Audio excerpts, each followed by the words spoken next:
All right, hello everyone, it's silverkyle, and today we're going to be taking a look at the Legend of Drizzt Starlight Enclave by R.A. Salvatore, which is book one of The Way of the Drow, the Drow, however you want to pronounce it. But this is essentially the 35th, potentially 37th, depending on how you count it, book in the Legend of Drizzt, which is absolutely insane how many books have been released of this character, Drizzt Do'Urden.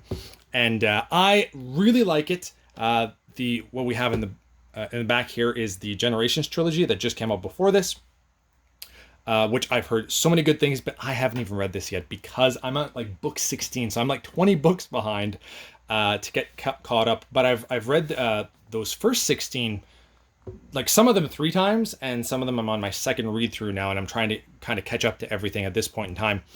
I really like it. The nice thing about this is that you could kind of pick up any book one from any of his series, and you'd be able to kind of follow what's going on. Obviously, if you start from the beginning with Homeland here and kind of work your way through, you'll get a much more bigger appreciation of the series. But you can start with Generations with book one, Timeless, move on to Boundless, move on to Relentless, and then start Starlight Enclave, because Salvatore does a great job at introducing all the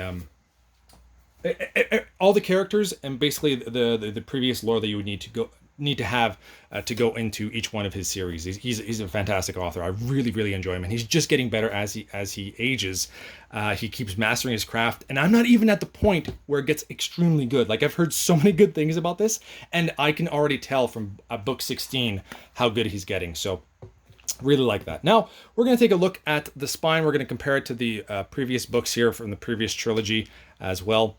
The cover I really like. This reminds me of like a 90s fantasy book. Like if you went into a shop in the 90s and you went into the fantasy section, I feel like this in mass market paperback would totally be there.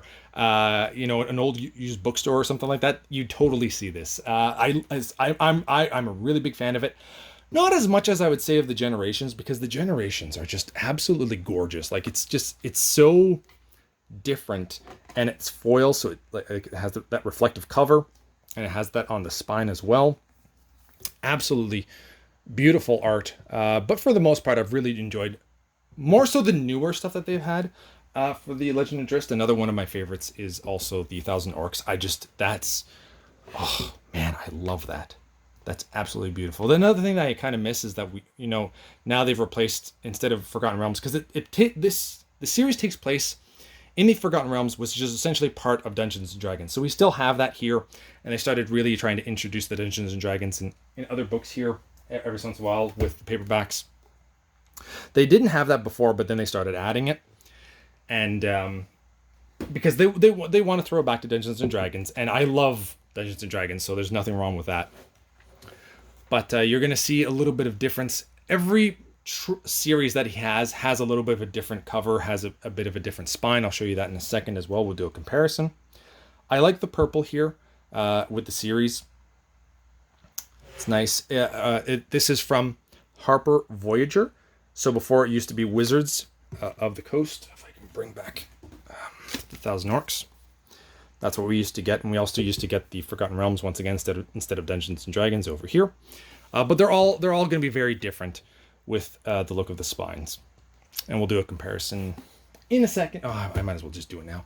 What it's going to look like on your shelf. I assume that the entire series of The Way of the Drow, however you want to pronounce it, once again, they'll all look like this. So they'll all have the Legend of Drizzt along with the title, the series, the author, and then Dungeons and Dragons there, and they'll all look the same. And that's what it'll kind of be a continuation of. At least the logo for Harper Voyager is at the bottom here.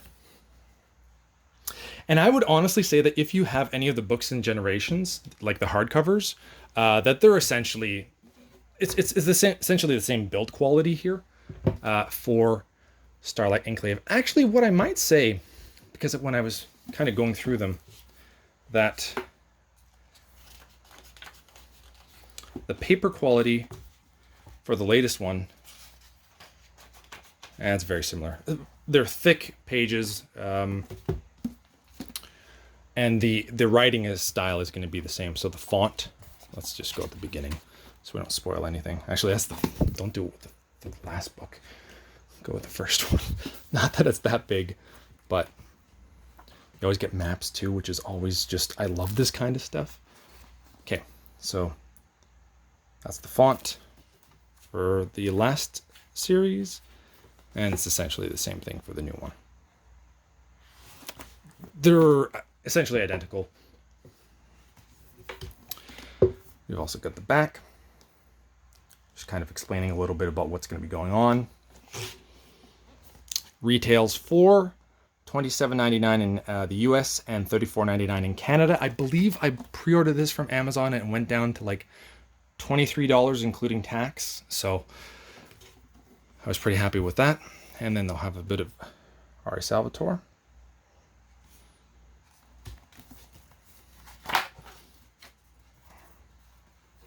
I've really got to get caught up with this series. And RAS, his initials. And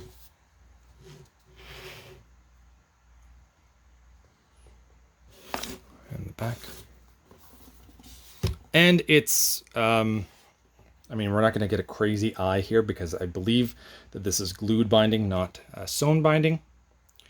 So the more that you stretch it out, though, the better it'll be. So that's kind of what it's like about halfway through.